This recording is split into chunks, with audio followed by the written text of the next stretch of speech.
24 ਦਸੰਬਰ 1999 ਨਵੀਂ ਸਦੀ शुरू होने ਦੇ सिर्फ 7 दिन ਪਹਿਲਾਂ इंडियन एयरलाइन का एक जहाज़ IC-814 ਜਦੋਂ ਕਾਠਮੰਡੂ ਤੋਂ ਦਿੱਲੀ ਜਾਣ ਦੇ ਲਈ ਉਡਾਨ ਭਰਦਾ ਤਾਂ ਉਸ ਜਹਾਜ਼ ਦੇ ਵਿੱਚ 5 ਅੱਤਵਾਦੀ ਹੁੰਦੇ ਆ ਤੇ ਜਦੋਂ ਇਹ ਪਲੇਨ ਹਵਾ ਦੇ ਵਿੱਚ ਹੁੰਦਾ ਤਾਂ ਇਸ ਜਹਾਜ਼ ਨੂੰ ਹਾਈਜੈਕ ਕਰ ਲਿਆ ਜਾਂਦਾ ਤੇ ਉਸ ਤੋਂ ਬਾਅਦ ਇਹਨੂੰ ਲਾਹੌਰ 에ਅਰਪੋਰਟ ਦੇ ਵੱਲ ਸਿੱਧਾ ਕਰ ਲਿਆ ਜਾਂਦਾ ਤੇ ਜਦੋਂ ਇਹ ਜਹਾਜ਼ ਲਾਹੌਰ 에ਅਰਪੋਰਟ ਦੇ ਉੱਪਰ ਲੈਂਡ ਕਰਨ ਦੇ ਲਈ ਮਨਜ਼ੂਰੀ ਮੰਗਦਾ ਤਾਂ ਲਾਹੌਰ ਦੀ ATC ਤੇ ਪਾਕਿਸਤਾਨ ਦੀ ਸਰਕਾਰ ਇਸ ਜਹਾਜ਼ ਨੂੰ ਲਾਹੌਰ 에ਅਰਪੋਰਟ ਦੇ ਉੱਪਰ ਉਤਰਨ ਦੀ ਇਜਾਜ਼ਤ ਨਹੀਂ ਦਿੰਦੀ ਕਿਉਂਕਿ ਹਜੇ ਕੁਝ ਕੁ ਮਹੀਨੇ ਪਹਿਲਾਂ ਹੀ ਕਾਰਗਿਲ ਦਾ ਯੁੱਧ ਹੋਇਆ ਸੀ ਤੇ ਇਸ ਗੱਲ ਦੇ ਕਰਕੇ ਪਾਕਿਸਤਾਨ ਨਹੀਂ ਚਾਹੁੰਦਾ ਸੀ ਕਿ ਕਿਸੇ ਵੀ ਤਰੀਕੇ ਦੀ ਫ੍ਰੀ ਮੁਸੀਬਤ ਇੰਡੀਆ ਤੋਂ ਉਹਨਾਂ ਦੇ ਗਲ ਪਵੇ ਤਾਂ ਕਰਕੇ ਉਹ ਇਸ ਜਹਾਜ਼ ਨੂੰ ਉਤਰਨ ਦੀ ਇਜਾਜ਼ਤ ਨਹੀਂ ਦਿੰਦੇ ਤੇ ਉਸ ਤੋਂ ਬਾਅਦ ਜਦੋਂ ਇਹ ਜਹਾਜ਼ ਦੇ ਵਿੱਚ ਫਿਊਲ ਨਾ ਹੋਣ ਦੇ ਕਰਕੇ ਇਹ ਜਹਾਜ਼ ਧੱਕੇ ਦੇ ਨਾਲ ਲੈਂਡ ਕਰਨ ਦੀ ਕੋਸ਼ਿਸ਼ ਕਰਦਾ ਤਾਂ ਲਾਹੌਰ 에ਅਰਪੋਰਟ ਦੀਆਂ ਲਾਈਟਾਂ ਬੰਦ ਕਰ ਦਿੱਤੀਆਂ ਜਾਂਦੀਆਂ ਤਾਂ ਕਿ ਇਹ ਜਹਾਜ਼ ਲੈਂਡ ਨਾ ਕਰ ਸਕੇ ਤੇ ਕਿਸ ਤਰੀਕੇ ਦੇ ਨਾਲ ਆਉਣ ਵਾਲੇ ਅਗਲੇ 7 ਦਿਨਾਂ ਤੱਕ ਕਦੇ ਇਹ ਜਹਾਜ਼ ਅੰਮ੍ਰਿਤਸਰ 에ਅਰਪੋਰਟ ਦੇ ਉੱਪਰ ਤੇ ਕਦੇ ਇਹ ਲਾਹੌਰ 에ਅਰਪੋਰਟ ਦੇ ਉੱਪਰ ਤੇ ਕਦੇ ਇਹ ਦੁਬਈ 에ਅਰਪੋਰਟ ਦੇ ਉੱਪਰ ਤੇ ਅਖੀਰ ਦੇ ਵਿੱਚ ਇਹਨੂੰ ਕੰਧਾਰ 에ਅਰਪੋਰਟ ਦੇ ਉੱਪਰ ਉਤਾਰਿਆ ਜਾਂਦਾ ਤੇ ਉਸ ਤੋਂ ਬਾਅਦ ਕਿਸ ਤਰੀਕੇ ਦੇ ਨਾਲ ਭਾਰਤ ਦੀ ਸਰਕਾਰ ਇਹਨਾਂ ਅੱਤਵਾਦੀਆਂ ਦੀਆਂ ਮੰਗਾਂ ਮੰਨਦੀ ਹੈ ਤੇ ਕਿਸ ਤਰੀਕੇ ਦੇ ਨਾਲ ਆਪਣੇ ਯਾਤਰੀਆਂ ਨੂੰ ਛੁਡਾ ਕੇ ਲਿਆਇਆ ਜਾਂਦਾ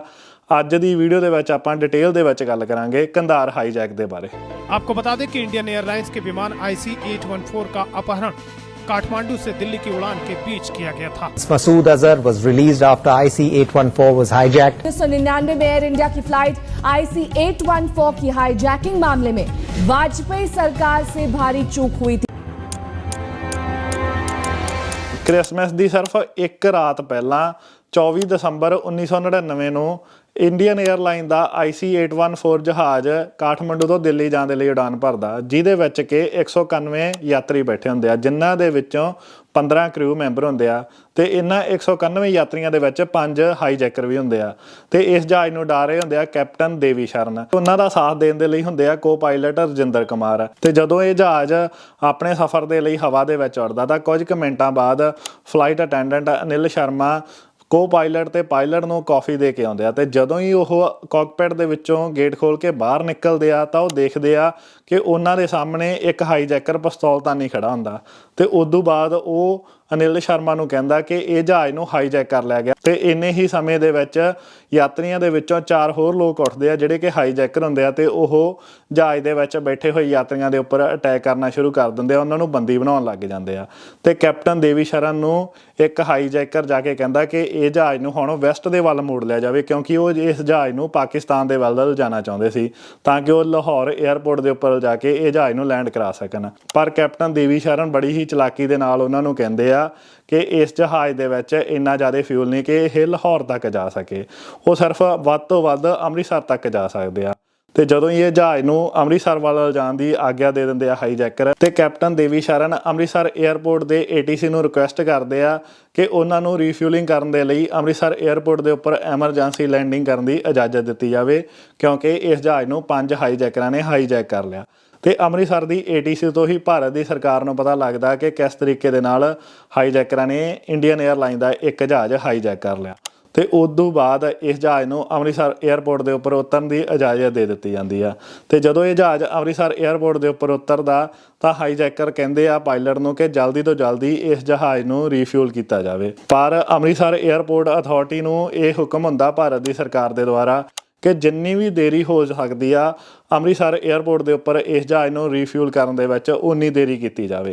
ਇਹ ਜਹਾਜ਼ ਤਕਰੀਬਨ 7:01 ਤੇ ਅੰਮ੍ਰਿਤਸਰ 에ਅਰਪੋਰਟ ਦੇ ਉੱਪਰ ਲੈਂਡ ਹੋਇਆ ਹੁੰਦਾ ਤੇ ਤਕਰੀਬਨ 40 ਮਿੰਟ ਲੰਘ ਗਏ ਹੁੰਦੇ ਆ ਤੇ ਹਜੇ ਤੱਕ ਫਿਊਲ ਦਾ ਕੋਈ ਵੀ ਅਤਾ ਪਤਾ ਨਹੀਂ ਹੁੰਦਾ ਭਾਰਤ ਦੀ ਸਰਕਾਰ ਤਾਂ ਕਰਕੇ ਇਸ ਜਹਾਜ਼ ਦੇ ਵਿੱਚ ਫਿਊਲ ਭਰਨ ਦੇ ਵਿੱਚ ਦੇਰੀ ਕਰ ਰਹੀ ਸੀ ਤਾਂ ਕਿ ਦਿੱਲੀ ਤੋਂ NSG ਦੇ ਕਮਾਂਡੋ ਤੇ ਸਪੈਸ਼ਲ ਟਾਸਕ ਫੋਰਸ ਦੇ ਜਵਾਨ ਅੰਮ੍ਰਿਤਸਰ 에ਅਰਪੋਰਟ ਦੇ ਉੱਪਰ ਜਾ ਕੇ ਇੱਕ ਰੈਸਕਿਊ ਆਪਰੇਸ਼ਨ ਕਰ ਸਕਣ ਪਰ ਜਦੋਂ ਹੀ ਹਾਈਜੈਕਰਾਂ ਨੂੰ ਪਤਾ ਲੱਗਦਾ ਕਿ ਬਹੁਤ ਦੇਰ ਹੋ ਰਹੀ ਆ ਤੇ ਹਜੇ ਤੱਕ ਫਿਊਲ ਭਰਨ ਦੇ ਲਈ ਕੋਈ ਵੀ ਨਾਮੋ ਨਿਸ਼ਾਨ ਨਹੀਂ ਤਾਂ ਉਹ ਫਲਾਈਟ ਇੰਜੀਨੀਅਰ ਨੂੰ ਗਨ ਪੁਆਇੰਟ ਦੇ ਉੱਪਰ ਰੱਖ ਕੇ ਉਲਟੀ ਗਿਣਤੀ ਸ਼ੁਰੂ ਕਰ ਦਿੰਦੇ ਆ। ਤਾਂ ਉਹ ਕਹਿੰਦੇ ਆ ਕਿ ਜੇਕਰ 20 ਤੋਂ ਲੈ ਕੇ 0 ਤੱਕ ਆਉਂਦੇ ਇਹ ਜਹਾਜ਼ ਨੂੰ ਕੈਪਟਨ ਨੇ ਨਾ ਉਡਾਇਆ ਤਾਂ ਉਹ ਸਭ ਤੋਂ ਪਹਿਲਾਂ ਫਲਾਈਟ ਇੰਜੀਨੀਅਰ ਨੂੰ ਮਾਰਨਗੇ, ਫਿਰ ਪਾਇਲਟਸ ਨੂੰ ਮਾਰਨਗੇ ਤੇ ਉਦੋਂ ਬਾਅਦ ਸਾਰੇ ਦੇ ਸਾਰੇ ਲੋਕਾਂ ਨੂੰ ਮਾਰ ਦੇਣਗੇ। ਤੇ ਇੰਨੇ ਹੀ ਸਮੇਂ ਦੇ ਵਿੱਚ ਦੂਜੇ ਹਾਈਜੈਕਰ ਫਲਾਈਟ ਦੇ ਵਿੱਚੋਂ 3 ਜਣਿਆਂ ਨੂੰ ਸਿਲੈਕਟ ਕਰਦੇ ਆ ਤੇ ਉਹਨਾਂ ਦੇ ਹੱਥ ਪੈਰ ਬੰਨ੍ਹ ਦਿੱਤੇ ਜਾਂਦੇ ਆ ਤਾਂ ਕਿ ਉਹਨਾਂ ਨੂੰ ਮਾਰਨਾ ਸ਼ੁਰੂ ਕੀਤਾ ਜਾਵੇ ਭਾਰਤ ਦੀ ਸਰਕਾਰ ਨੂੰ ਡਰਾਉਣ ਦੇ ਲਈ। ਪਰ ਇੰਨੇ ਹੀ ਸਮੇਂ ਦੇ ਵਿੱਚ ਇਸੇ ਫਲਾਈਟ ਦੇ ਵਿੱਚੋਂ ਇੱਕ ਹੋਰ ਯਾਤਰੀ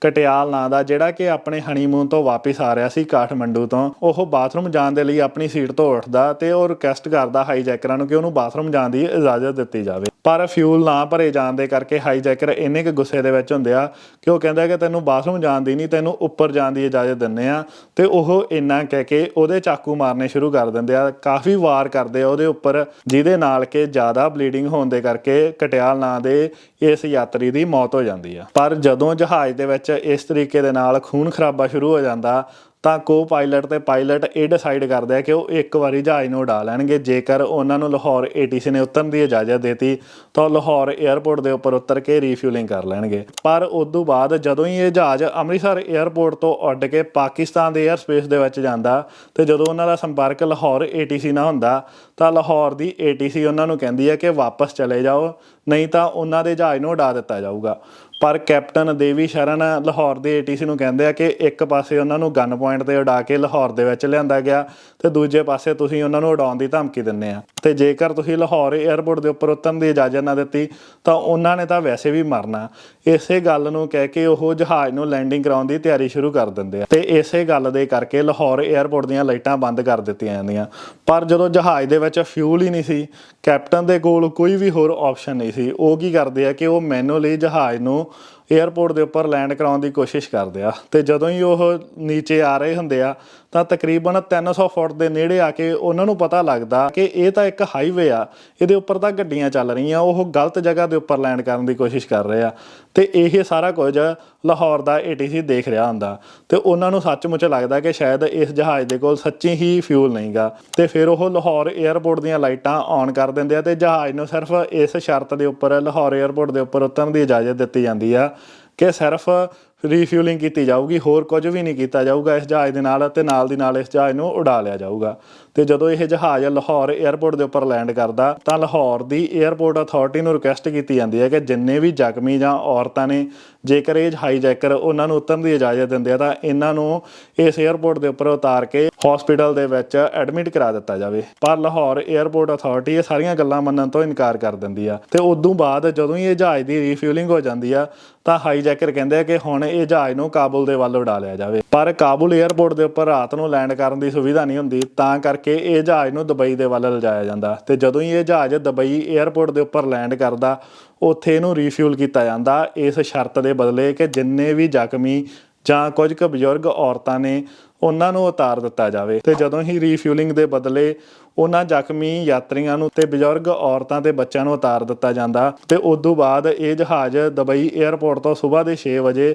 ਫਿਰ ਉਡਾਨ ਭਰਦਾ ਕਾਬੁਲ ਜਾਣ ਦੇ ਲਈ। ਪਰ ਕਾਬੁਲ ਦੀ ATC ਇਹ ਜਹਾਜ਼ ਨੂੰ ਕਾਬੁਲ ਏਅਰਪੋਰਟ ਦੇ ਉੱਪਰ ਉਤਰਨ ਨਹੀਂ ਦਿੰਦੀ। ਇਹ ਜਹਾਜ਼ ਨੂੰ ਕਿਹਾ ਜਾਂਦਾ ਕਿ ਕੰਧਾਰ ਏਅਰਪੋਰਟ ਦੇ ਉੱਪਰ ਲੈ ਜੇ। ਤੇ ਜਦੋਂ ਹੀ ਇਹ ਜਹਾਜ਼